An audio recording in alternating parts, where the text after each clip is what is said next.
игры. А начинаем мы с поселка Ойсхар.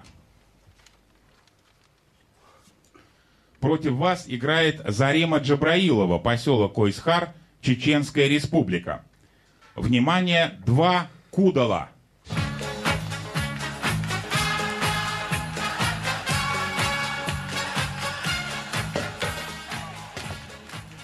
Господа, кудал – это сосуд, в котором на Кавказе носят воду из родника. Внимание, вопрос. Почему эти сосуды делают разной формы?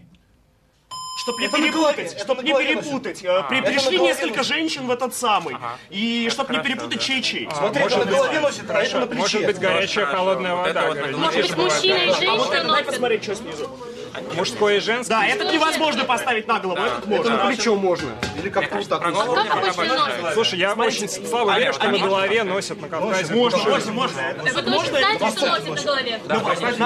Ребята, нас Я спросили, первый не раз почему эти, а вообще почему их делают разные формы, очень все делают. Может, для мужчины и для женщины? Для разных Нет, Там только женщина. Для разной воды, для разных источников. А какая Разные разная может температуры. быть вода? Температура разная. минеральные Может быть, минеральная вода. Минеральная простая? Разная Нет, именно полезность, форма, степени Ребят, а полезности если они носят минеральной. горячую воду, какая-то форма, чтобы сохранялась Нет, с горячей? источника. Чтобы не обжечься, может быть. Ну или она только Вот, горячая. вот, вот. Разные А есть ли формы. горячие источники?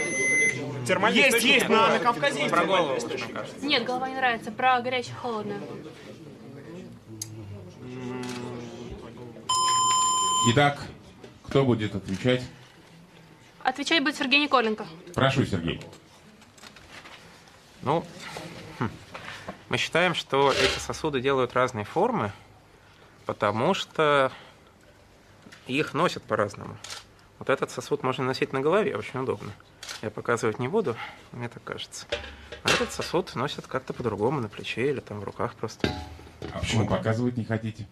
Да как-то вот сказать, что прическу жалко, так не поверят же. Не, очень хорошо, вам идет. Ваш ответ понятен, а теперь, внимание, правильный ответ. Господин Николенко, а кто на Кавказе носит воду? Женщины. Женщины, это вы знаете. Дело в том, что издавна у горцев родники были местом встреч, где молодые люди приглядывали себе невест. Женщины тоже, вы говорили, мужчина и женщина, а еще и женщин можно разделить на 2 категории. А по форме кудала определяли, можно познакомиться с ней или нет. Незамужние девушки ходили за водой с сосудами с тонкой талией, если можно так сказать, а с сосудами без талии ходили замужние женщины. С ними знакомиться нельзя. 1-0 в пользу телезрителей. Зарема Джабраилова из поселка Ойсхар Чеченской Республики принесла